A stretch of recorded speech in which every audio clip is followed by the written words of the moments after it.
we're just gonna get started here. And so, thank you for coming to our workshop. So this is a workshop that Kathy, Marcy, and myself kind of put together. They're really the ones that are doing the meat of it. One of the things that we've been talking about at LitNet is the whole idea of assessment. So we do an assessment with our learners called the Best Plus 2.0, and then after that we figure out sort of ballpark where they're at, and then we were doing this reassessment after like a year or so, but those assessments don't seem to be accurate, or they don't really tell us how much progress a person has made, because of the fact that they come, they see us after a year, they haven't had any real relationship with us, and they just come and they do this test, and sometimes what happens is that people don't really, people get disappointed at the results, so like, if someone just goes up like one level and their tutor thinks, oh, I thought that she would have been much better than that, and it's like, all right, well, that assessment really didn't mean that much because of all the factors I just mentioned, and I'll take your word for it. I'll take the tutor's word for how much progress you think your learner has made, just because of the fact that the tutor's with the person every day, and they've built a relationship, they feel comfortable. So we've been on this, right now we're doing a search of maybe a better assessment tool. But one of the things that I realized is that our tutors could be a really good resource for assessment themselves. So if we could have our tutors realize how to do the assessment, or how to assess their learners, that could be a huge help for us in terms of how much progress people are making. So that's why we decided to do this review and an assessment workshop today. And so I just want to go through just a couple of small things. I know most of you are familiar with us. Hi. Anybody got an extra pencil or pen? There's some right there. I came out without it. Excuse me. That's okay. That's okay. There might be one here. Hold We'll on, see if hold we on. have one Here. right. It's fine. Okay. So LitNet's mission is to transform the lives of adult learners, both immigrant and U.S. born, through the power of literacy and education and advocacy. So that's our mission statement. That's LitNet's mission. Quick facts about LitNet. We were founded in 1991, mainly to serve the illiterate population of Berkshire County. Soon after that, we saw that the need was for ESOL, so we've since pretty much moved into the ESOL category of tutoring.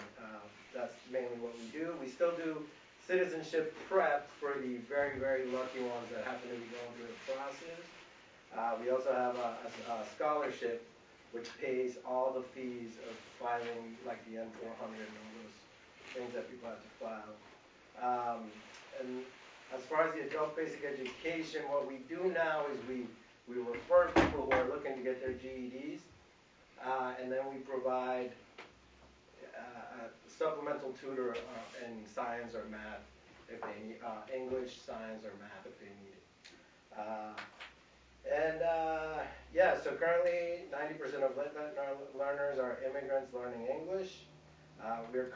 Our current numbers as of today we have 201 active learners with 167 tutors.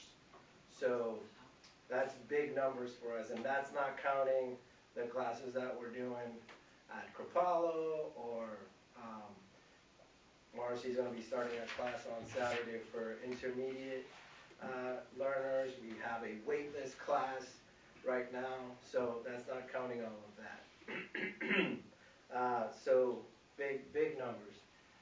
One of the things I wanted to point out, I'm not going to go through this whole thing, is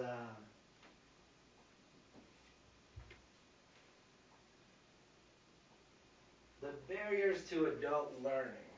Okay, so this is very important because I think I know a lot of you have been through this at at some stage, which is the barriers are work schedules. I think that's the main thing. People find a better job and they quickly switch. Family responsibilities are always coming up. Challenges with transportation, childcare, and money always becomes the biggest barrier, I think. But then also are things that we don't know because of the fact that all the people that we serve are adults that haven't been tested. So we have undiagnosed learning disabilities, undereducated. So sometimes tutors will get like a motivated learner who was very educated in their country, and so now they're just motivated to learn English and move on with their lives. But then we also get people that didn't graduate high school or didn't, so that's also, that's another barrier. Fear of failure, clearly, I think the older that learners get, the more difficult it's going to be to learn a language. And then, low self-esteem, people are shy, people are, and particularly, unfortunately, if you're a woman and you come from one of these South American, Central American countries, the culture is a lot different, and, sometimes, I mean, not just women really, but it is part of the culture, it's for women to be kind of like, hitting or whatever, but, so these are some of the barriers to adult learning, and I really wanted to point this out, just because I think I've spoken to several of you who have gone through this to some extent, so, I'm just gonna let.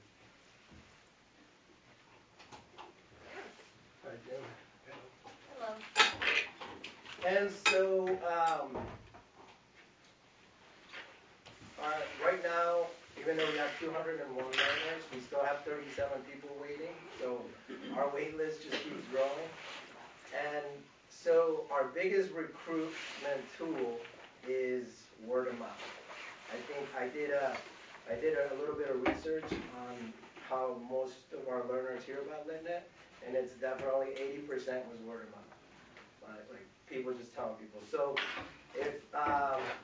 if anybody knows anybody that might possibly be interested, this is what you tutoring with LitNet. You don't need to speak another language. You do not have to have teaching experience. All we ask is minimum 1 day a week, and basically, yeah, you just need to understand that your learner's an adult and that they're going to have these barriers and things that we just mentioned. But we have great tutors like Marcy and Kathy that are around to be of help. We have our workshops that we do, and you can always call us, and we can always provide as much help as we can. But our goal is to really meet the need as quick as possible. So it's sort of an on-the-job approach. So you can definitely, if anybody's interested in tutoring, tell them that we will put them to work right away. So so spread the word. All right, so that's as far as I'm going to go with that. One of the things is I emailed everybody, and I don't know if you got it or not. If you didn't, that's okay. So how often do you review and how? So that's the first thing we want to start with, is we want to post a question to you. If you'd like to write it in here, that's fine. If not, don't worry about it. So I want you to take a few moments to think about, how often do you review and how you do it.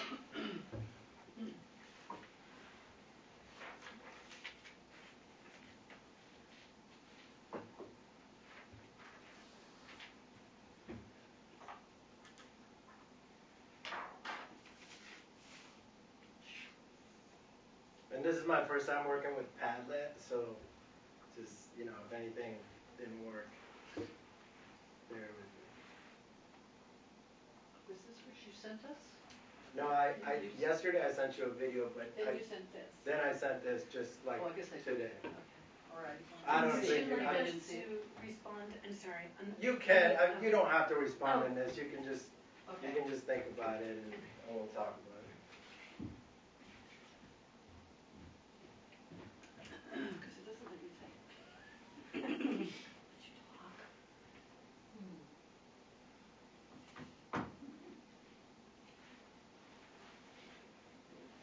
I think you have to install the tool. Did you install it? Oh, it just took it to me on the web. Oh, okay. And is that the method that you? Oh. Yeah, yeah. Yeah. That's Padlet? Yeah. Mm-hmm. Didn't ask me about to install it. No, that's okay. You can come on in. Thought it was 2:30. All right, so we just posed the question to everybody. How often do you review and how? Does anybody wanna answer that, or tell us what if you have a method? I mean, even if you don't have a method, it's fine. Yeah. Well, I've been using the That's Life workbook. So we go through a chapter every week, and we have a WhatsApp chat group. So if there's questions that come up, I respond to them live. I mean, part of it, I think we're pretty interactive. So we start every session with what's new, what's been happening in your life in the last week. And we often refer back to something that occurred the week before. So for example, one of the students had just moved, her family had just moved to a new house. So I ask about that, and then everybody sort of asks questions, and the subject then begins to describe, you know, what's happening. And then we pick up, there's often phrases or words that we've either referenced in the workbook in the prior week, or just a repetition of phrases or expressions or whatever it is. So we kind of highlight those so that everybody kind of remembers that there's connections between what we're learning through the workbook and what people are experiencing in their daily lives. Do you work with a group? I work with 3 people, yeah. At the same time? Yeah, yeah, People. Very yeah. interesting. Anybody else? I don't know, I always go back to something we've done the last week or weeks before. I'm a very early learner, and we can't get through the 5W questions. Every week, I mean, that's one thing I do every single week, and it's just not clicking. Right. Yeah. But, yeah, just go back like you do. Right. I don't review often enough, and I have no method, so help. Okay. My problem is that my learner, he's great, but our sessions are so inconsistent. Sometimes they're Zoom, he works different schedules every week, and and he has a young child, so if it's a weekend or if it's a holiday week, it's really hard to. I haven't heard from him this week. I just sent him a text this morning. I said, do you want to talk? I mean, do you want to get together? So I find that really hard.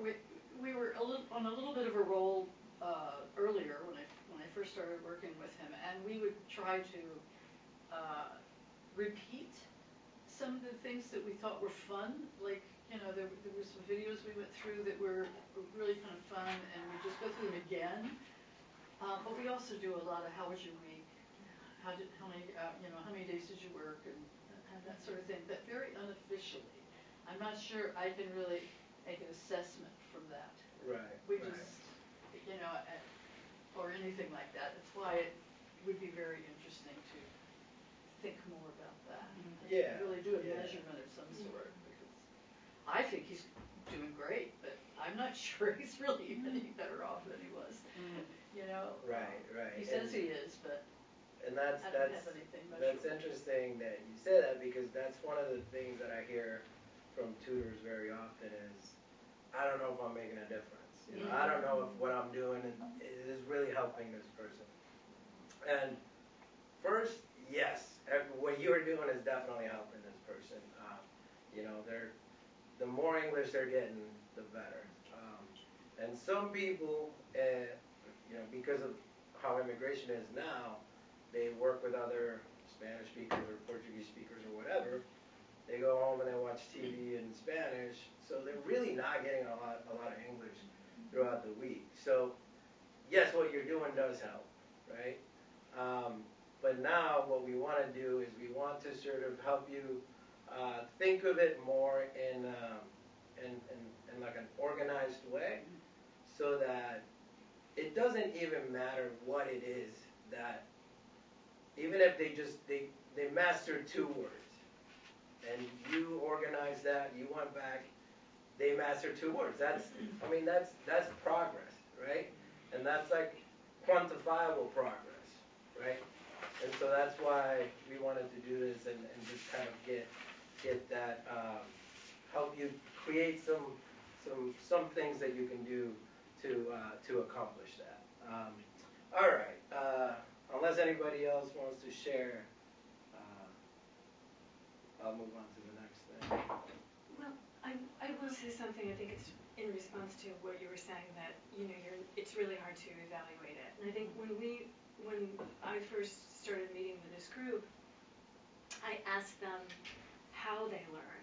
You know, what are the methods that they use to learn? Are they, you know, do they respond to listening and, you know, oral cues, or is it speaking and just is it writing, experiential learners, whatever it might be.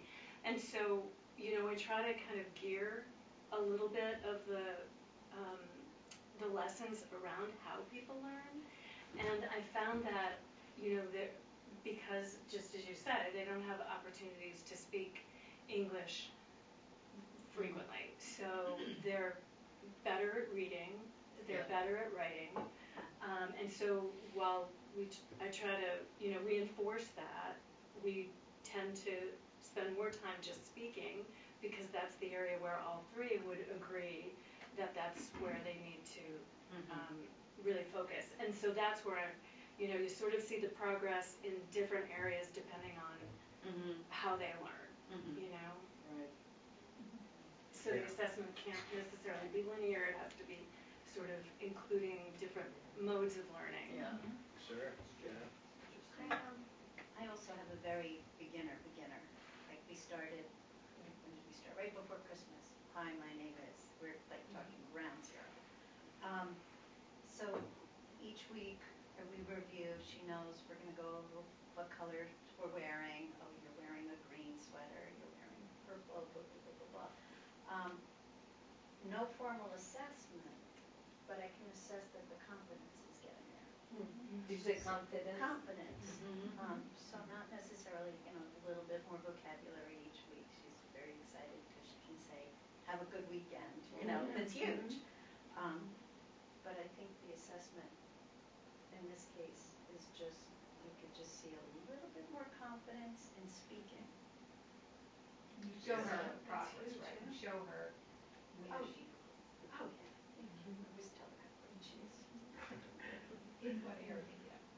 And that's great, because like I was saying, like, even if like the learner can now say 2 more words than they could, that's progress. You know, that's like quantifiable progress. So confidence grows little by little. And so this leads me to our next thing, which was I had sent you a video. I don't know how many people got to watch it. So I just wanted to ask, how many people remember some phrases from that video? Meow. How? The pronunciation. Okay, so everybody remembers ni hao, xie, thank you. Who remembers how to say you're welcome? Well, is it the one that's something? Oh, she wrote it down. No, that's I got she it. remembers it off the top. I wrote it down so I could remember it. like, you're welcome. CCNC new? No, I'm not saying that right at all. Thank you. XIE, XIU, Yeah, and that's Chia. We talk about that. So the reason, so this came about I heard once or because, twice, I still don't remember. how do you say you're welcome? But the reason I sent this video was one of our tutors, she had mentioned that when she was younger, she went to Guatemala and she, one of the things that they did the first day was they spent pretty much the whole day learning readings, right? Mm-hmm. And then the next day they came back and nobody had remembered it. Right? So I thought that would be kind of interesting, even though there's only a 5-minute video and clearly this is a very difficult language. But the whole idea is that when you're learning a new language is very difficult to remember, day to day. And so we have tutors that are only doing their lessons with their learners once a week, right? And so whatever you're teaching them, if they're not turning around and practicing it and going over and over it, then like the next week, most likely they'll have forgotten what you've taught them. So the idea is that you need to really just be patient with yourselves and not have major expectations of like what your learner's picking up, right? Which is why it's very important to just understand that like repetition, that's really the key to learning. I mean, so I remember, does everybody remember Dora, the cartoon? A little bit. Does anybody? Okay, so I have a little niece. Dora the Explorer. Yeah, Dora the Explorer. Yeah, sure. And she used to make me watch that with her all the time. I almost blew my brains out.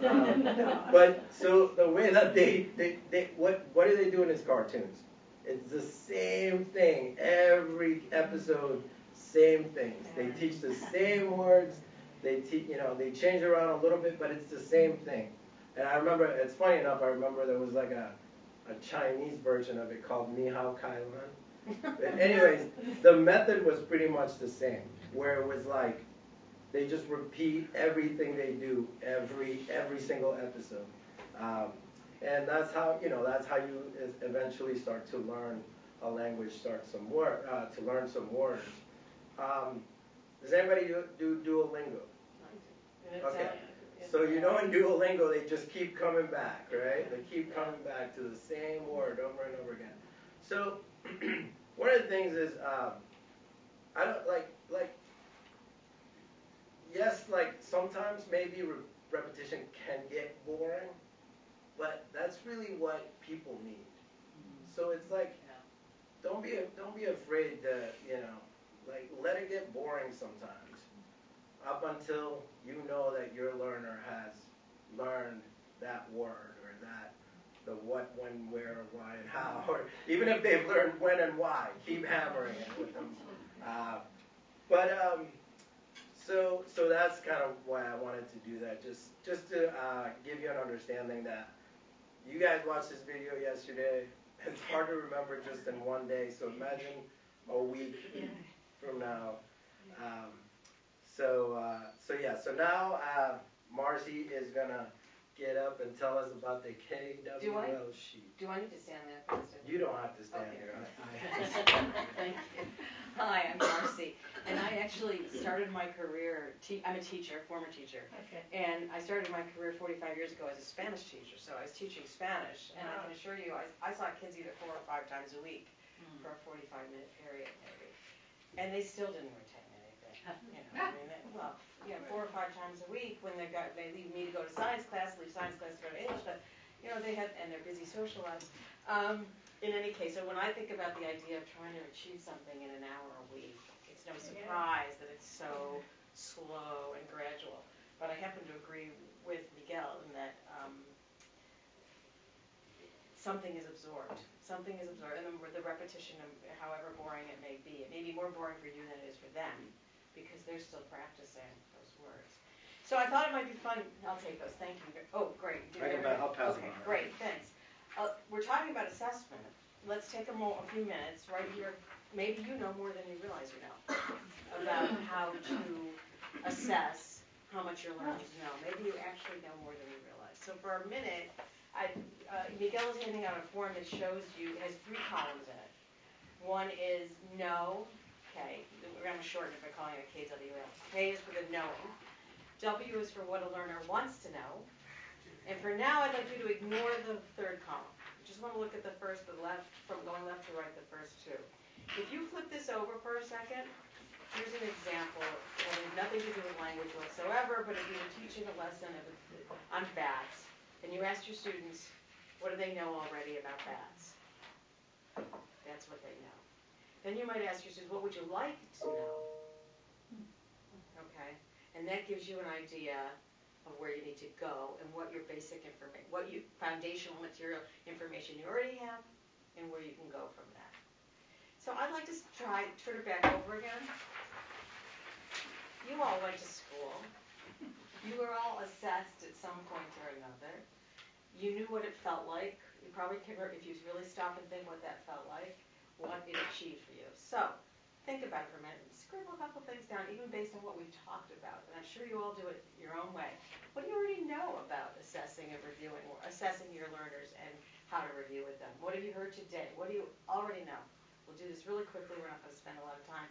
Jot anything down that occurs to you. What do we know about assessment? Yeah, what do you already know? Can they also put down what they know about reviewing as Sure. well? Sure. Reviewing or assessing, okay. Yeah. Anything about review or assessing. So as you might have figured out already, this is what in educational jargon is called meta learning, because this isn't about learning the material. This is about how you learn. And I think when somebody was talking earlier about, you were talking about asking your learners how they learn, basically. This is one method of finding it out, by actually concretely saying, so what do you know? Finding out, what do you know already?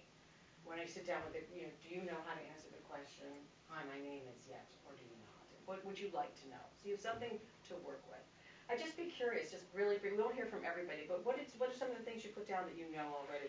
The other thing is, especially when you've got a few students at once, we have a group here, you might realize that you knew things that didn't come to mind when you hear your classmates say, well, I know that such a, oh yeah, I know that too. Anyhow, what are some of the things that you put down for what you already know about review and assessment? Anybody wants to contribute? Repetition. Repetition is useful. Right. Essential. Essential. What else? You know that, yeah? Returning to prior lessons. Thank you. Yeah, returning to prior lessons. And we touched on that already today. I always go back at the beginning of every lesson and say precisely, where did we leave off last week? What were we doing when we finished? To connect this Tuesday to last Tuesday or whatever. So much has happened. What else did some of you know? Yeah. Since I don't know anybody here, but I'm very happy to be here.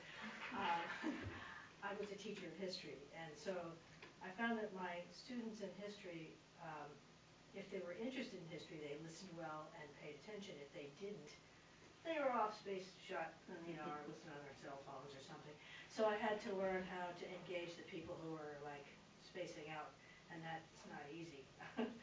So you know that engaging students is a challenge. Yeah, it is very much a challenge. And it's key, Yeah. right? You have to be clever about it sometimes.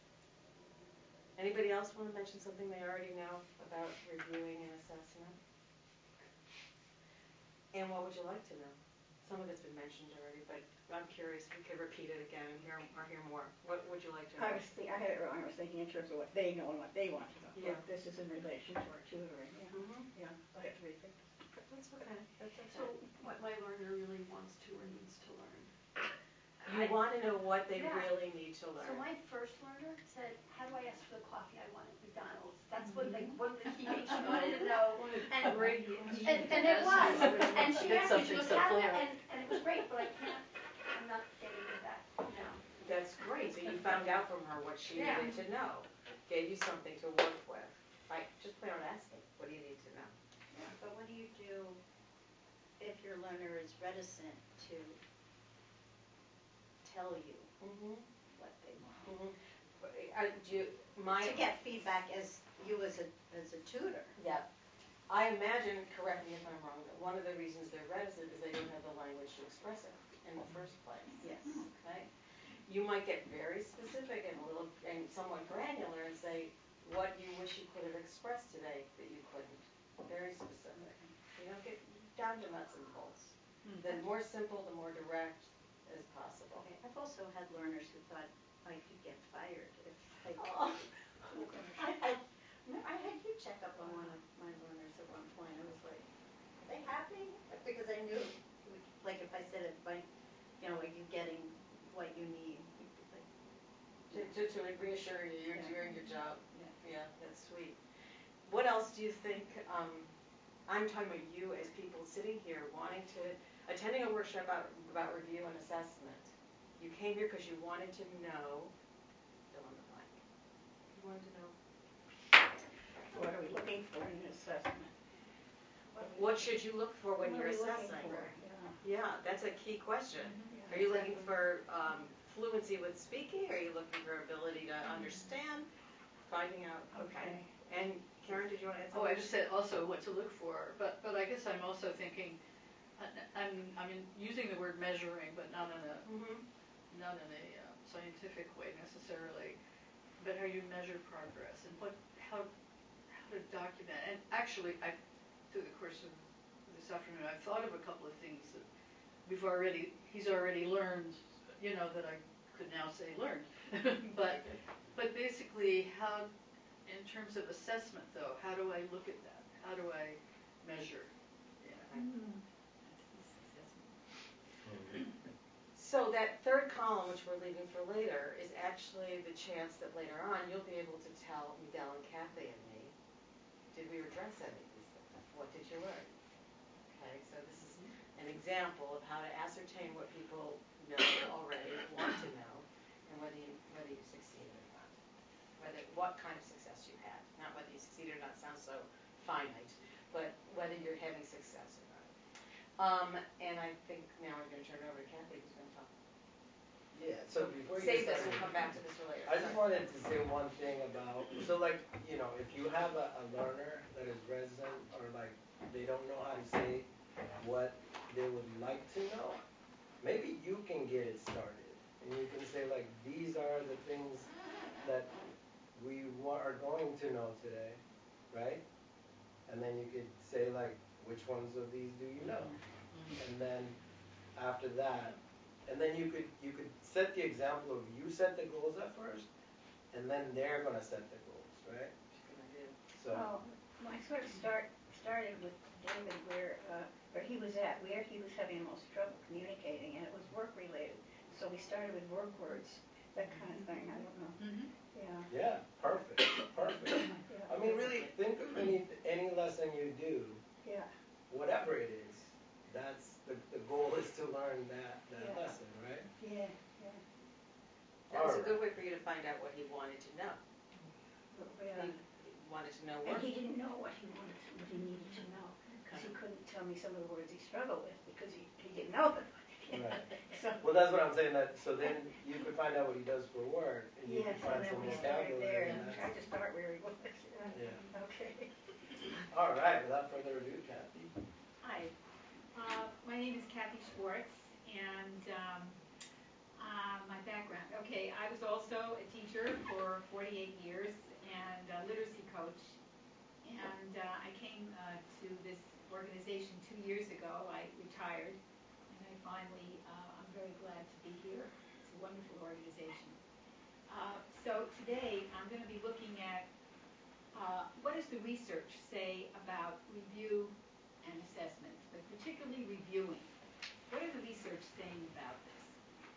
They say basically, not only does it help solidify and strengthen the language, but more importantly, it deals with, and here's where the assessment piece comes in, providing targeted, explicit feedback to make progress visible to the students and to the teacher. So this becomes the real core of review, that you're able to see where progress lies, where the student needs additional information. And the student gets to see this too. So is this, yeah, this is the next one. Yeah. So it builds confidence. Someone mentioned how confident the student feels when they know they have progressed. And a standardized test can't do that. This becomes targeted, what they call formative assessment. And there are whole workshops on that. How to really target assessment, make it explicit for the student and for the teacher. This is where you see real progress. So moving along with that, building confidence, motivating the student to go further, this is your role in review. Where did they improve? Where did they progress? And do they know it? Okay, so going along with that, what happens in the brain when we review? So I'm just gonna, there are a number of articles about the brain and learning, so I'm gonna go with this. Do you want me to switch that? Yeah, just the schema web, yeah. It's not the next one, it's the one after, yeah, this one. So according to, This one? yes, according to literature, the brain actually is an information processing center. It's a mental network of interconnected knowledge structures, all related to each other. So here you have a topic, and you have the words or the information going around that topic. When the student sees this as a whole, not as isolated pieces of information, when they see it connected, this makes it easier for new information to attach. So when you say repetition, repetition, repetition, this helps the students see the total gestalt in anything you're teaching. And it's very important for it to go into long-term memory. That's a very important piece. The minute they see it as isolated facts or an isolated word here and there, they lose it. They don't see the connection. So your role is also to help them see connections in whatever you're teaching, whatever you're working with. Where are the connections? If you're working on, let's say, vocabulary around a particular topic. For instance, my student and I were doing the supermarket. Well, all the words that go around that supermarket, shopping in the supermarket, I'm going to include a conversation piece as well, a dialogue, so they can connect to those pieces together. Okay? So that becomes the web of knowledge, if you can somehow relate to the student in that way. The web shows that information is not isolated, but linked to other concepts and other topics that are related. So that's the important piece for that. Okay? So the active learning, that's the, the active learning. So building a strong schema web requires actively engaging with new information, making connections, and revisiting existing knowledge to solidify understanding. Okay? So basically the whole thing is get to the gestalt. The important piece of this, help them see the big picture. What is the big picture? Speaking English. Isn't that the big picture? So if they're learning the words around a topic, where can they use those in a dialogue or conversation? Instead of one word here, one word there, one word here. Where is the usage in a conversation? How many of you use phrases or sentence starters to begin? I think you mentioned something about that, a sentence starter to get a phrase. Oh, yeah. It's just a conversation, and it always pertains to what they're experiencing. Right. Yeah. Right. So that can help spearhead the conversation or spearhead a dialogue or whatever. And repetition, repeating it, and repeating it. Okay? So when to review? And we said, when do we review? Before the new information is introduced. Weekly for homework. How many of you give homework where they have to review previous homework, of course, and monthly, certainly a review exam, a review test. Where were we a month before, 2 months before? And I just put this in here. I thought it was interesting. This guy Weinstein said, forgetting is an important step in the learning process, and recalling after a gap helps to strengthen our ability to remember long term. So this guy actually said forgetting is not such a bad thing if you return back to the original learning. So it's not terrible to forget as long as you go back and strengthen it again. Okay, ways to review, and you all mentioned some of this. Brain dumping is the most frequently used. Brain dumping is what we did today. Tell me everything you remember about. So that's one way to review. Another is matching up words and pictures, matching up target language with English. Fill in the blanks. And you see this all in these workbooks, and Ellie has a lot of this. Memory challenges, recalling a process, recalling a way of doing something, a sentence structure or whatever. And then, of course, applying it in the language itself to a conversation. How many of you use the conversation as part of the assessment at the end of a lesson or a dialogue?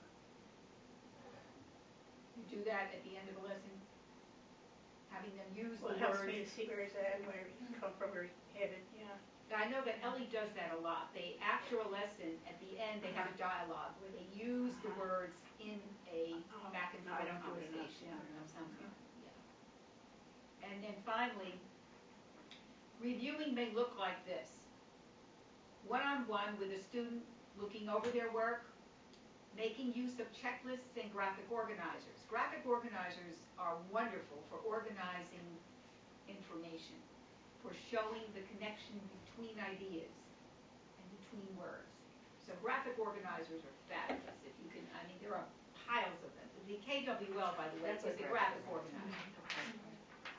Making sure that all assessments includes review, and that homework has a lot of review questions. How many of you use Quizlet? Are you familiar with Quizlet? That was it's a program that I think in the past I've seen that. Yeah. You've seen that? Yeah, I've seen it. I can't think of the top of my head what it actually is. It's a review kind of quiz. Right. For other. Yeah. They're online. Yeah. And you can see a lot online, usually at Tutor Cafe, and there are a lot of ideas. Tutor Cafe and Padlet, you can see how to conduct a review lesson. I noticed that that was in there. And finally, applying all of this to different contexts. Whatever they're learning, can you apply it to a different context? For instance, if I have a phrase like, can you help me find whatever in a supermarket, I may ask my student, can you help me find applications for? Can you help me find? So the phrase is used in many different contexts. They see this in other ways. Okay, so that can be another talking point in reviewing. And finally, your challenge. What have been your roadblocks to progress with your students? Specific roadblocks. I think you mentioned a few of them. Does anyone have anything to respond to that? In terms of progressing, what has been the main roadblock? Can you identify it? Okay. Oh, I didn't have that. I'm sorry. That's okay. I added those. Miguel, can anyone identify what that is? Yes. I just want to mention something that was a challenge for me and how I got over it. Was the issue of homework, because I would give an assignment and nothing would happen for a week with one of my learners. And so I shifted completely and didn't give homework, but instead I texted the person randomly. Whatever we did, if we were doing, I'm going to be in a minute talking to you about using the, being able to say the date as an example for a lesson. So I'll seize on that now. What day is it today? I would just text them, what day is it today? See if they could come up with the day of the week. Oh, wow. So it was an interactive homework that was random and unexpected, only on what we did the last part of the lesson, the last time we met. Wow. So the onus wasn't on them the whole time, because they're like very busy. Always saw, naturally those roadblocks to learning for adults, and so you can take it on yourself. Absolutely. That's a great idea. That's a wonderful idea. How do you define success in a lesson? When you feel good about a lesson, what happened?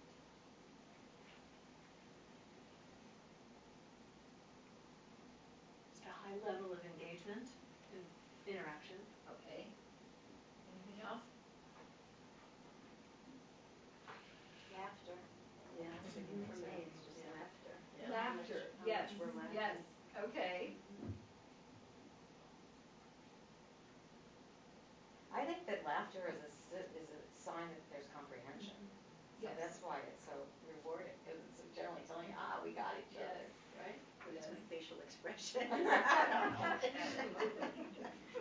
Anything else? You felt the lesson was successful. What made you think that?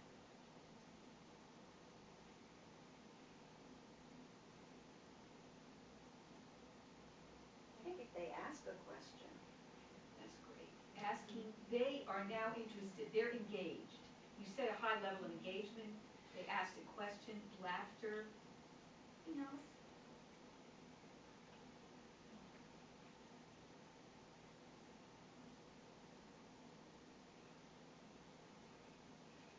You felt good about the lesson. Or something happened that showed you something that they were successful. on target responses. Target responses. Yeah. You heard them responding, and I get the that feeling gave they got you- it, yeah. They got it. But so by the end of the lesson, there is an assessment, a natural assessment, and that's what I wanted to end with. Is that in review, assessment is at the end of this. Already, you get a sense of what they remembered, what you still need to work on, and where you need to start next. And for me, I mean, this is my own personal thing. I feel success when my student was able to use what we learned in either a sentence, dialogue, or conversation. And it's very difficult, the conversation. A dialogue maybe, but that's when I feel success, that they were able to use that in it. And that's the most difficult, because I have to give them a phrase to start them off, at least Sophia. I have to include that phrase, then she can include words. But other than that, she won't get it, no. Anyway, okay, and now, Marcy, a self-assessment, right? Right, we keep Well, using. hold on, Mark, Yeah, I was thinking sure. maybe we could take a short break, Yeah. if anybody has to go to the Please. bathroom, you just take it. I mean, that is success, and I think that the more we identify these things, the more we're going to really see how assessment and review is really going to be connected. Okay. Debbie, I also want to ask you, you said that your learner was struggling with the 3 Ws, understandably. Yeah. Especially since they're pronounced different in practically all 5 of them. Have you done all 5 at once, or did you break them down You into? just keep doing them over and over. I know, in a way might ask, but yeah, sometimes we'll just do 1 or 2. Yeah, because I was going to suggest to break it down into small, I hope they weren't 5 at a time. Someone can do where over and over again. Where is your purse? Where are my glasses? Do where until they get what where is, and then move on. And what and how are really hard concepts to teach. In English, they're hard, What and how, they're so broad, So think of things that they can actually respond to, that are concrete, they can look at, they can refer to. Yeah, that's a good idea, breaking it down to 1 question per session, and then going back and assessing that. I'm gonna add one thing, which I haven't done, which I totally forgot about until you mentioned about sending a message to your learner about what day of the week is, and this came from my son, I can't believe I forgot about this. He said I should have my learner do a voice message, a voice memo every day, just like 1 sentence. Just Oh, that's great. A voice memo? a voice memo, like every day, just like whatever your learner's at, which I forgot to do that. Well, and even my suggestion of the texting, it probably would be better if it weren't written. It would be great if you could send a message verbally so they can hear, what day is it today? They have to respond. Yes. Sentence, today is Tuesday. Yeah, because they could go to the translate, but, they could go to the translate, but I think that's a great idea, especially, a lot of our learners like to use WhatsApp, and Yeah. the voice memo on that works really Is it quick. good? Yeah, Yeah. it's great. it's quick, and you just press a button, it's. And I did want to say just to this whole point before, I should have said this before I even said it. I think when I said forget about the homework and do it interactively like that, it's important that you clarify with your learner that this is okay with them. I wouldn't just surprise them with a message. What day is it today?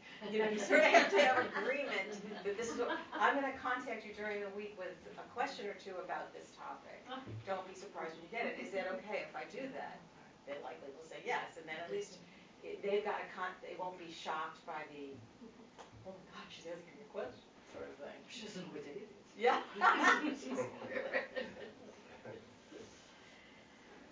All right, Marcy. Okay, digging in, thanks. You know, I personally find the term assessment a little intimidating because it sounds so quantifiable and empiric, and it just sounds that way to me. So I was thinking about some of the methods that I've used to help students and help learners decide what they want to learn and how assess for themselves if they've done so. And I think one of my favorites is actually to have them do some self-evaluation. I think and we can do, you basically did that with the K and the W. You stopped to say to yourself, what do I know? What do I want to know? You self-evaluated for yourself what your grasp of this information is already. And I think you can do the same thing with your learners. And it's personalizing the lesson that way. Really personalizing it. And why do you want to personalize it? Because then the learner owns the topic. Instead of it's not imposed from above, they're choosing to, they set a goal for themselves. I want to be able to say the names of things in the grocery store. They've chosen that as their goal. Can they meet that goal? You didn't necessarily impose it upon them. And also, particularly with adults, I think you probably know the difference between intrinsic and extrinsic motivation. You know, you're not giving these people grades. They don't need to take a quiz or a test and achieve a grade. That's how American schools do it, supposedly prove whether people know things or not. But with adults, it's important that they feel competent and confident about what they're learning within themselves. And you can help them get there by letting them decide what it is they want to achieve instead of you necessarily imposing it from the outside. Can you think of any other reasons it might be using self-evaluation could be a good method of review? Yeah, Kathy. Well, what you're bringing up is really powerful because in New York they changed the whole writing of objectives. Teachers had to write objectives. The student will be able to, and then write a whole list of goals. They changed it to what's called learning target, where the student had to say, I want to learn. And as you said, personalizing it so it became, or I will learn today, personalizing it with the I. And that changed a whole mindset and imagery of what they're about to learn. They personalize it and connect it to themselves. So I just wanted to bring that up. Thank you. Thank you. I think it's also important because for a learner that always feels like they don't know the language and it's so frustrating and they're never going to learn English and it's so hard and all of that too, they may not realize what they've already gained. That's right. That's you know, until they stop and think about it. And like, well, 3 months ago, what could you not do then that you can do now? Yeah. Well, yeah, absolutely. So I'm going to suggest a process for you that involves goal setting. Yeah, that you, both long-term and short-term goals. And I'm going to look at them differently because they live differently when you set a long-term goal for yourself or a short-term goal. And that's it right there. The idea of setting goals could be an interactive process between you and your learner. What do you want to learn? In the long term, you might say, while we're together, let's think about the month of March is coming up, just to break it down a little bit. What would you like to learn in the 4 sessions we have in the month of March? And will it be about work? Will it be about family? Will it be about your personal life? Help them, let them choose, and you can give them all those options and let them choose and set, that would be a long-term goal. And I think that once they determine for themselves what they want to learn, it makes the learning more smooth for all the reasons we've already suggested. And if you already, well, I won't say that, I'll move on from that. So you have to ask, once once they set those goals, or once together you set the goals, help them to realize whether their goals are realistic. You know, they might set a goal that is ambitious, and you as their tutor know, well, that's probably not going to happen this month. So you're the one that's going to cut it down. You just go from this much to this much. So I mentioned a minute ago that I'm going to use this as a repeated example. Let's talk about somebody learning how to say the date. It's a really good example because it's got so many components. You have to know how to count to 30. You have to know the 7 days of the week and the 12 months of the year. And boy, oh boy, if you get to saying 2024, good luck. 2024, that's a whole other challenge. But let's start with everything but the year, okay? Breaking it down, all you need to do is start with let's make sure you can count to 30. We're not going to talk about days of the week. We're not going to talk about Let's with 31 days. Oh, dang. Dang. Fortunately, in 31 minutes, 21. But they can do 21, they can really do 31. Anyhow, you're right. You need to be able to count to 31. So that's the goal for a little while. To be able to count to 31 and also take numbers out of the order of context. You know, if any of you ever studied a language, you probably can count to 10. But if I said to you, what's 6? Wait a minute. Right? So make sure that they can count to 31. Part of what you're doing is, okay, now I want to ask you when you write the number 28, can they can recognize digits, right? So obviously, can they say in English 28 without having to go count to get there? And that could take a couple of weeks, or maybe even 3. You know, that might take a while. And there's something you could do interactively for homework. Just simply write to that, what number this month are we on? What's the date we're on? Just the number. And if you did it verbally, it would be even better, because anyone can write a digit, so that's kind of cheating. So you want to do it verbally. Ask them what date of the, and then you go on. I would go, frankly, from the largest to the smallest. The goal is to start with the 31 numbers, then 12 months of the year, and then 7 days of the week. And then you've got the next challenge of being able to say it in sequence. Okay? Today, and that's a big challenge, all of it at once, so don't expect that to happen anytime immediately, and that's going to take a while. Today is, I don't even know what the date, today's the 21st? Yeah. Today is Friday, February 21st. Forget about the year. We'll just leave that for now. Okay? So, what I'm suggesting is that a realistic goal is to learn to count to 31. A realistic goal is not to say that whole sentence and get the entire thing at once. So then you're going to ask yourself, well, how often do I want to check in on these goals? Okay? They want to learn how to say 31 numbers. You check in, obviously, when you're with them. You could check in with them during the week. Then you say at the beginning of the next session, our goal was to learn 31 numbers. Say some numbers for me, and then write the digit, and see if they can do exactly that. Like they say 22. Do they know what they're saying? They have to write the digit 22. So it's self-evaluating. It's self-testing. Or you're writing the digit 22, can you say 22? Okay? And so my point there is to, if they can't, then you know you have to keep working on it.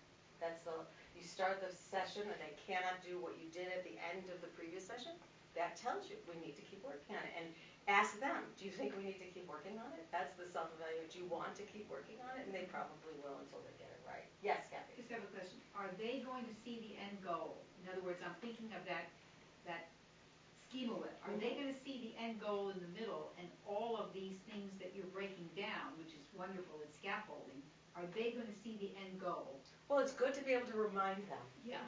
So I might say, when I come in the second session, what were we doing last week? We said you said you wanted to learn how to say the date. Exactly. What did we, learn how, today's date is, and I say the whole sentence, but let's just work on the numbers again. So you keep breaking it down smaller and smaller, and you do need to give them, there has to be a context. We're not just learning the 31. Exactly. It has a place in this sentence that you're going to learn. And then, of course, you realize once you've done that, with patience and time, you can get way beyond. You can then add numbers from there. People can get beyond 31. Let's see, what was over there? We did that, we talked about that. Ultimately, in that particular lesson, you're talking about sequencing the words, and that helps build sentences, just for that one example. We could do the same thing with the weather. We could do the same thing in the weather. And by the way, I'll help learners to learn to talk about the weather after they've talked, in general, you can just talk about it in general, but then after they've learned the dates, you start to talk about seasons. In December, what is the weather like? These are ways after you've talked about it's snowing, it's raining, it's cloudy, it's sunny, it's hot, it's cold. Then you get to go back. Okay, remember we were doing dates. Today is the 21st, February 21st. What kind of weather do we have now? And then you get to work in the seasons as well. What kind of weather do we have in the summer? What kind of weather do we have in July? But I want to go back to the point that I would have wanted my learner to set that goal for themselves. It's not me imposing it. I'm using these examples. They might come in and say, I'd like to be able to order coffee at McDonald's. Okay, fine. Evidently, they know what they want. Let's talk about how to order coffee at McDonald's. Talk about the small, medium, large issue. Talk about the sugar and the milk issue. Break it down. Yes, that's great. That's great. I was at an airport the other day. I don't buy coffee I don't often buy coffee. I'm always drinking at home. And I was in an airport the other day, and I was at Dunkin' Donuts, and I asked for a small coffee. Because we don't have small. We have medium. I said, I want a small coffee. Okay, I'll have the medium. The smallest you have. And that was English to English, yeah. Okay, go figure. All right. Once again, you have to ask yourself, are their goals realistic? I think the coffee example is a good one on how to order coffee at McDonald's, because then you can extend it. All right, now you've ordered coffee. What else do you want to get while you're there? You and a friend are there. What did they order? Then you can extend it from there. So I would also be asking the learner, going back to my point about self-evaluation, is to ask them to answer for you. Have we reached your goal? Did you reach your goal? And if they have reached it, obviously you want to congratulate them, obviously, and ask them then what's the next goal. If they have not reached it, you want to be supportive and say, well, let's break it down even further. Let's keep repeating. Do you still want that to be your goal? And they're likely to say yes. Not many of these English learners are giving up, and as we all have noticed, then try again. And we'll help you to know what to plan for future sessions as well, okay? And you can integrate other things while you're reviewing. You don't have to just strictly review. You can integrate other things when you're reviewing. I think that's about it. I just wanted to, I had my notes to myself that I'm now having second thoughts about helping your learner to set a timeline for learning these things, which might be useful for some, not useful for all, because with timelines, more often than not when learning language, it's 2 steps forward and 1 step back. And that can be discouraging. So I see this in my notes, and frankly, I'm having second thoughts about it, but you know your learner and you know your style about what's going to work best in your relationship and your rapport with that learner. If it helps to set a timeline, let's go back to my example of the calendar. I'd like to do numbers this week, then next week. Okay, we did numbers, let's hear how you're doing. What would you like to do next? Do you want to learn the days of the week or the months of the year? Let them decide and move on to that. If they've decided, I think you get a little more buy-in, as I said, and that's an investment. That's a different way of saying investment in the learning. Questions? Yes? What happens about teaching somebody in like a health emergency or something? Words for that, keeping it simple. Is there a place for them to go? I mean, I'm not even sure. Do you want to teach them what to do in a health emergency? Yeah, in fact, yeah, in case they have an emergency. Okay, so just simplify it for yourself. Think of somebody who speaks English for a minute, who's new to the county. What would you tell them? Call 911. That's great, yeah. That's it. You know the answer to your question. And they would be able to translate or not? I don't think I've ever called 911, well, maybe once. They would have a translator, they most likely would. Someone they could put on. Most hospitals now, and for their clinics, they'll use like a subscription service that you dial in, you say who you need, what translator you need in a gazillion different languages. Yeah. And they will actually get someone on video who will talk back and forth with you and your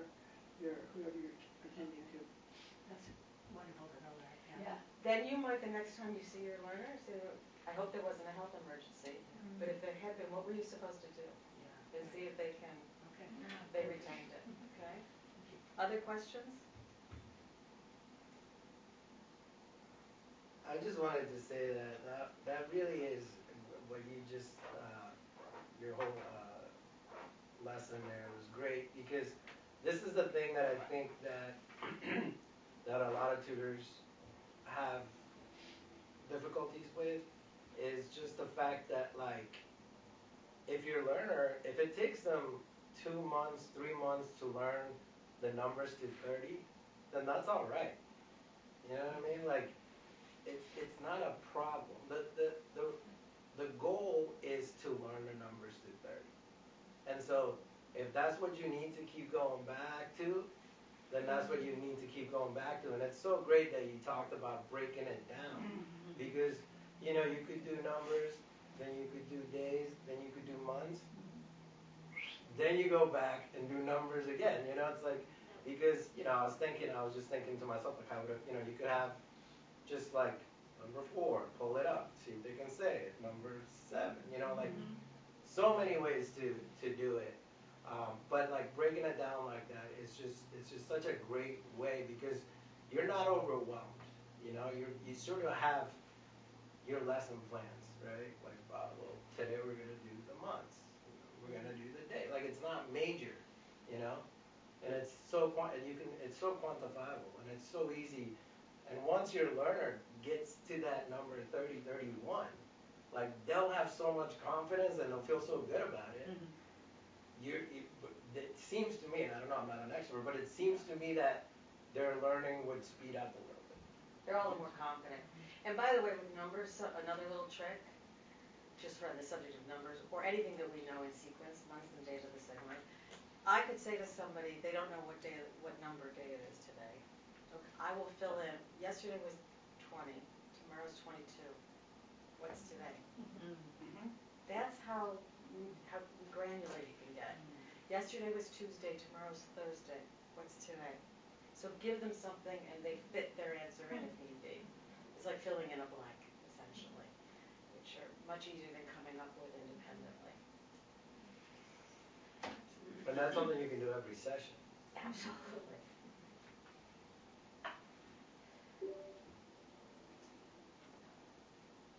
That's me, right? Yes, that Okay, is you. good. Great. So now, you have, these are some concrete ideas of things that you can do. So one of the things I wanted to share with you was this KWL. I built something that may or may not help you,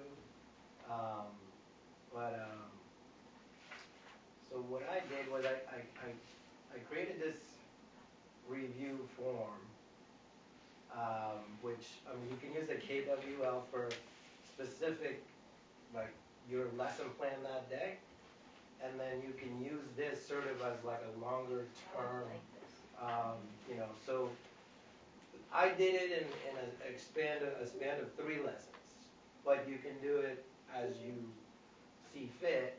And then it's the whole idea that you can go on teaching something else, just don't forget to come back, right? So what I did was, it's pretty simple. It's lesson 1, what's your plan for the lesson? So I could even put right there, numbers to 30, say 31.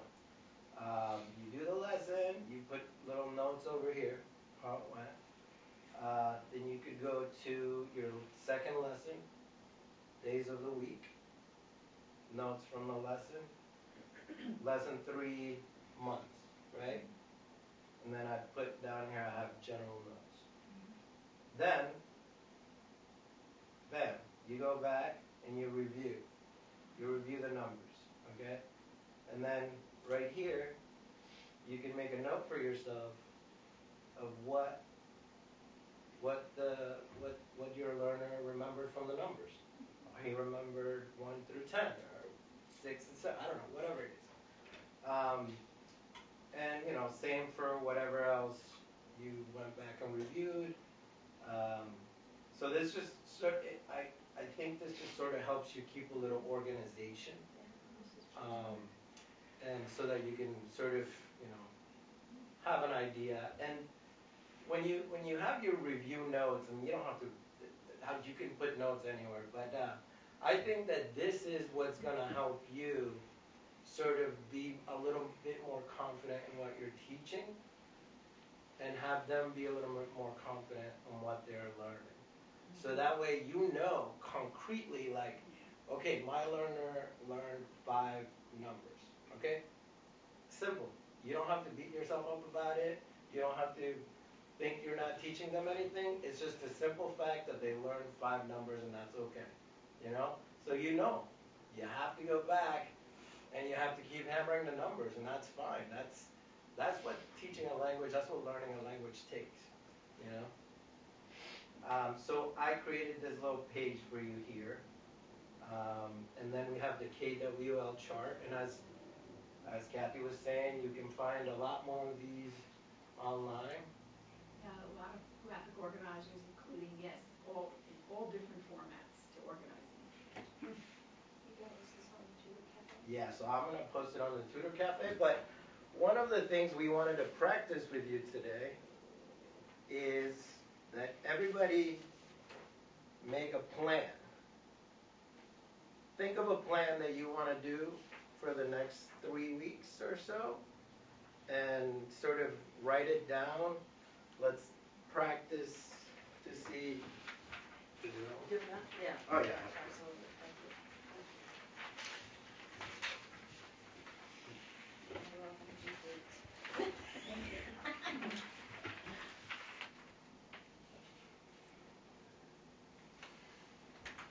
I just did this essential of this yesterday because I'm starting a new set of sessions with a group of intermediate learners tomorrow morning, so I have to be ready for tomorrow morning.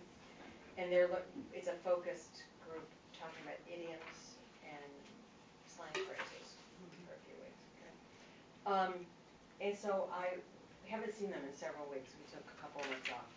So I'm starting, lesson 1 is going to be to see how much they can still do with the idioms I taught them that we did together back when we were together. And the way I'm going to do that is to say a sentence with the idiom in it. I ate like a horse over the holidays. Who knows what I mean? And can they tell me? Okay, it's pretty obvious once you put it in context, right? But can they use it? So I wrote myself a bunch of sentences that include idioms, and I'm going to say them and see if they can interpret them for me, not using a slang term. You ate a lot over the holidays. Yeah, okay, that's the sort of thing. So that's my method of review. And once I ascertain how well they've done, we're either going to keep working on those because it's been a while, or I have a new set of idioms that we didn't do before that we're going to start tomorrow. I hope, maybe.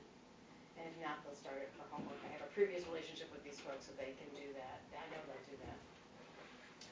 And then they have a book and actually exercises. There were some of the methods that you showed for review, which are matching, putting something graphic together with something verbal and things like that. So that's what I'm doing tomorrow with that group. Right.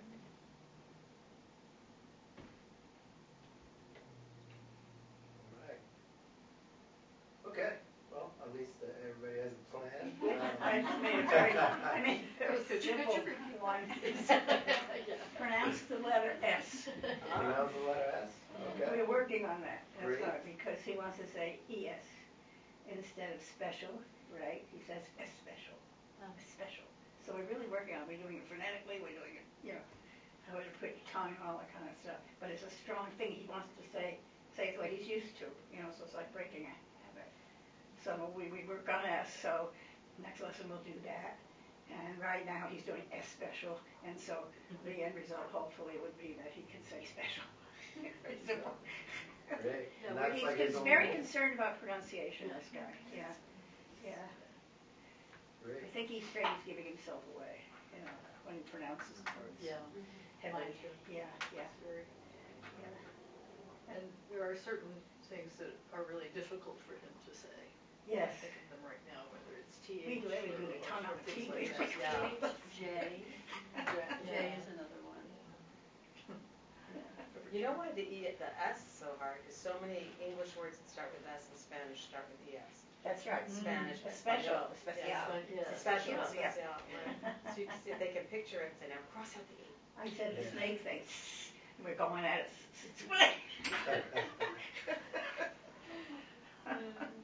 You have to make long sentences with a lot of words that start with the letter S. Make them tongue Not twisters. essays. Not necessarily Sally tongue twisters, but that sells they're I no seashells. Right, not as you Right, it's it's- just- I'm brand new, I've never done this before. So, does anybody have any advice for the very first session that you ever took, you ever had, and what your experience was? There's a video, isn't there? Yeah, Is there a video? there's Yeah. a first, That's the one I haven't seen yet. yeah, but yeah, basically, like in your folder, there's a get to know you sheet, Uh-huh. and so, you wanna, Go over that. go over that, and, that'll also give you an idea of like what their level is. Okay. So I do have, somewhat of mine for you. Will I know ahead of time Yeah, what level the person yeah, will be? absolutely, so I'll probably send you an email next week, because you can start in March, right? Yeah. So I'll send you an email and I'll let you know what level they're at and everything. But yeah, I think getting to know the person and setting guidelines and I think that I've been telling people. So one of our tutors just did a little workshop on encouraging your learner to engage them in conversation every class. So I was saying that, the most important things I think in tutoring is setting the standard that you're gonna expect them to talk a little bit every class, and that you're gonna be reviewing a whole lot. So you wanna you kind of wanna ask them the questions and see if they can answer one of them or two of them, and see how much they can answer. That'll also give you an idea of what their level actually is, because as I was talking about before, the assessment that we do gives us a ballpark, clue of what their level is, but sometimes that's not the case. Sometimes they might know more than they lead on, or, Not so, specific. yeah. Not explicit. No. When you do that assessment, is it all written, or It's is it a oral, convers? it's an oral Oral. evaluation, yeah. Yep. Can we circle back to this Yes, for a I minute? was gonna say, let's circle back to that. So I asked you to ignore that last column. I didn't. No, in the KWL. I know, I Oh, didn't. you didn't, okay, whatever. I should So we've been together, an hour and a half. We've been talking at you, talking with you. Now this is a chance for you to self-evaluate. What have you learned? I was writing down as I was Don't learning say anything. things. Good, well, if you did it well, all the better, all the better. And that helps to formalize and structure for you how to move on, Take a few moments and what have you learned? You can use this to remind yourself when you need some confidence building next time you're meeting your learner.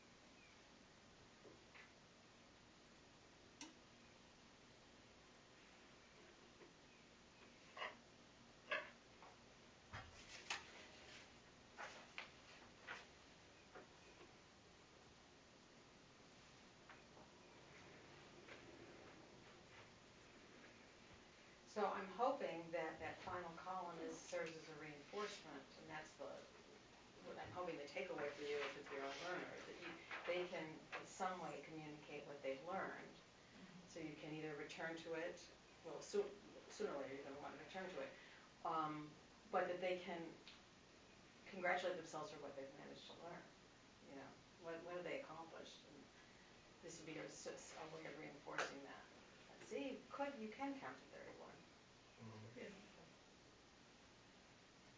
And ideally, what we would like is to sort of reconvene with you. We don't have to, I guess, in about a month or two, and just see where you're at in terms of if you're applying any of this, how it's working, if you're seeing any difference. So that would be ideal for us in terms of our own research. But if anybody would like to share what they learned today, what they what they learned. Anybody? Not to set my bar so high, Oh. for me and my learner. That's a good. Yeah. You walk away with anything today, that's amazing. I took away definitely bringing back more connections, working to my handwriting, and just using the informal testing to see what type of retention they have, which I haven't really been doing. We review each week, but I haven't been doing any kind of, I don't want to use the word testing, but it would be a good tool.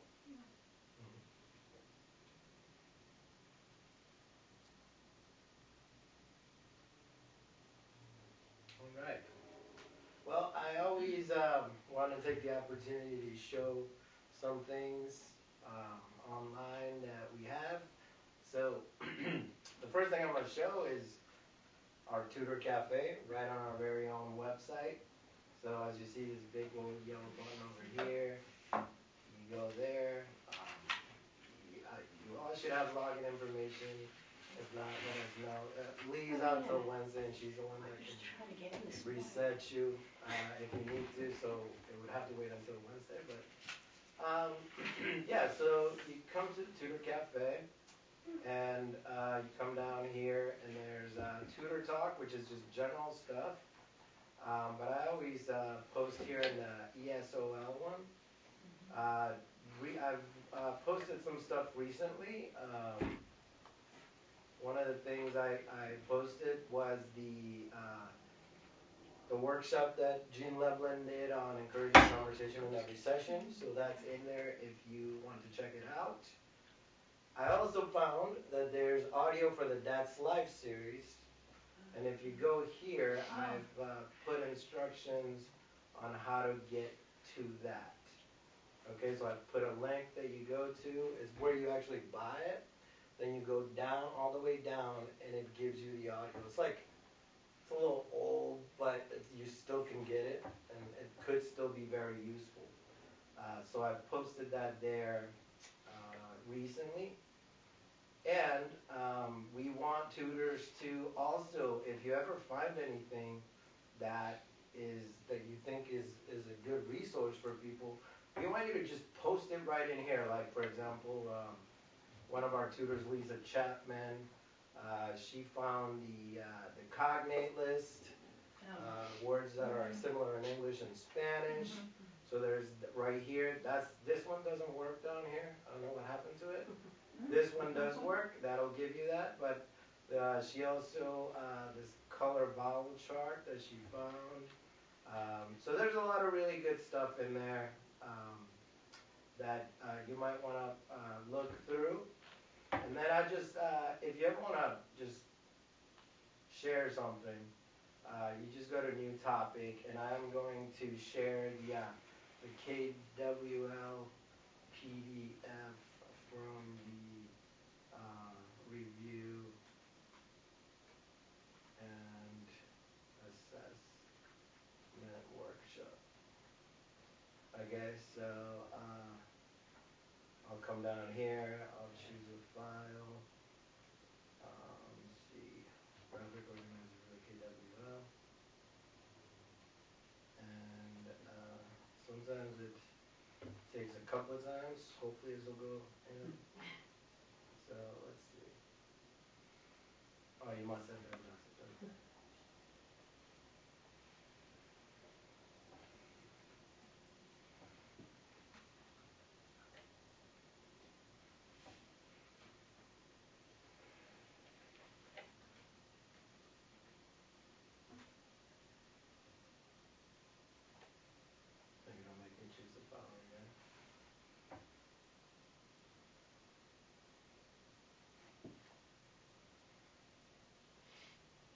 great. So that's right there. So if you ever want to get it, now it's on the Tutor Cafe. So yeah, so please utilize this. There's a lot of really good stuff in there. People have posted really good things. Anytime that I find something, or like I know Lee does a lot too, she'll post it right in there. So we want to get this a lot more populated and active, but you know, slowly but surely. The other thing that I want to show everybody is that tutor resources. So there's a lot of really good resources here. You just go to tutor resources, view resources. And as you can see, there's the ESOL. It's very cool because it's level. So if you need stuff for beginners, intermediate, advanced, whatever it is, there's a lot. You were talking about maybe some health vocabulary. There's some health vocabulary there. Beginner. It just brings you to some links to some really good websites that that you may or may not want to use. But so that's all right there available for you. The other thing I want to show you is so here is our YouTube channel. All you have to do is go to YouTube and put Literacy Network of South Berkshire. It brings you right to our channel. Go to videos, and right now, so what we're doing now is we're just posting all the workshops we do. So this workshop will be posted on our YouTube channel.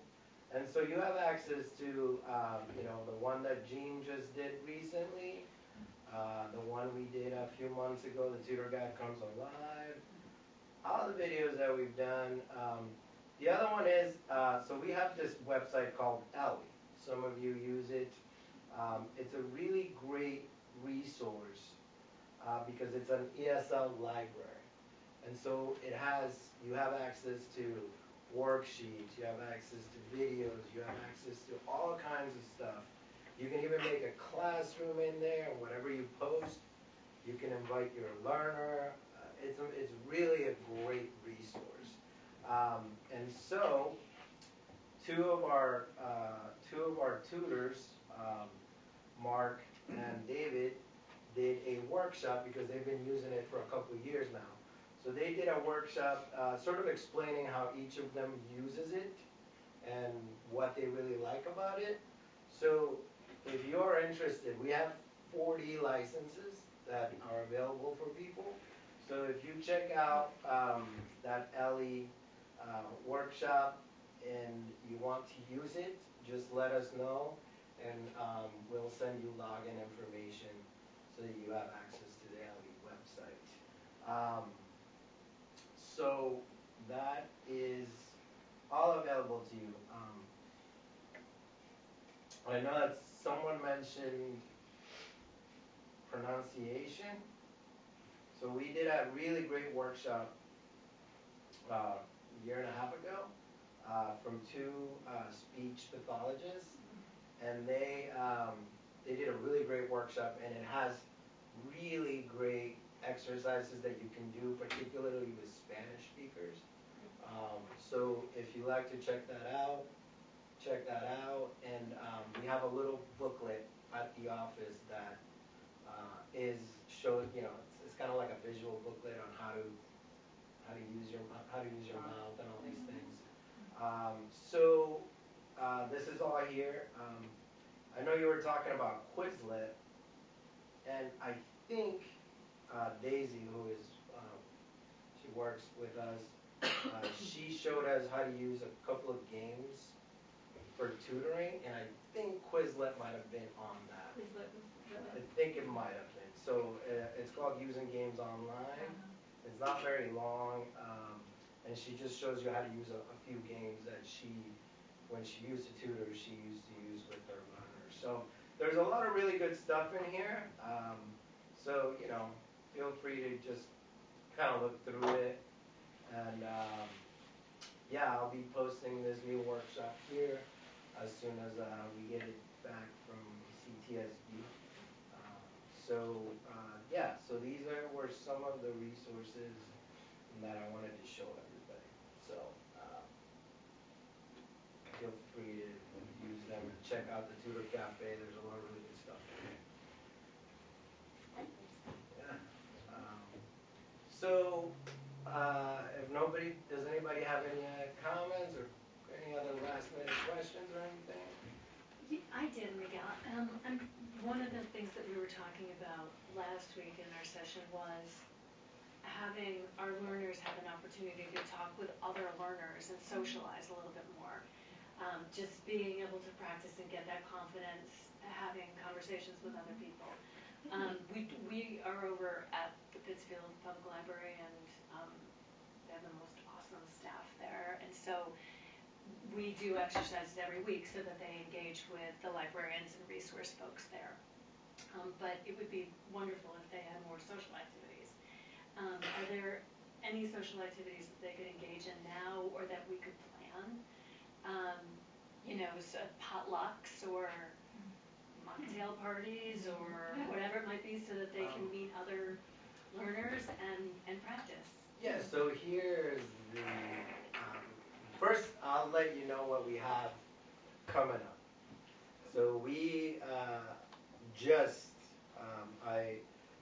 us and we're working with Latinas 413, but we are going to be doing a karaoke net at Hot Plate. And so what it's going to be April 10th, Thursday, April 10th. And the objective is that we want tutors, if the learners want to do it, to learn a song and then come that night and sing it at the karaoke night. Sing it with or without your tutor, that's completely up to you. But so that's going to be April 10th, and we're hoping that even with the current climate that we'll get a good showing for that. So we're going to have hopefully, a good amount of our learners coming to practice their English with learning a new song. And then we're just going to open up to the Latinas 413 community, so hopefully that'll be, a way to get people together so that they can practice and have fun and so that's going to be April 10th. So we're going to be sending out something about it. BCC has been kind enough to share with us their karaoke library, so you'll be able to peruse through it and pick a song. So hopefully everybody here participates if your learner wants to. So we got that coming up, but if you have any ideas or anything you want to shoot through. That was an idea from one of my learners. Okay, so great. Totally down, and awesome. I can't wait to share this with you. So that's actually happening. We got the place, we got the equipment, we got everything set up. So we're gonna have some fun with that, hopefully, and get some tutors and learners together, and hopefully we can practice English and have some fun. But if any ideas, let me know and see how we can organize it. I definitely just want to thank Marcy and Kathy. You guys were amazing today. You really shared a lot of great knowledge and really good ideas. So thank you very much for doing this.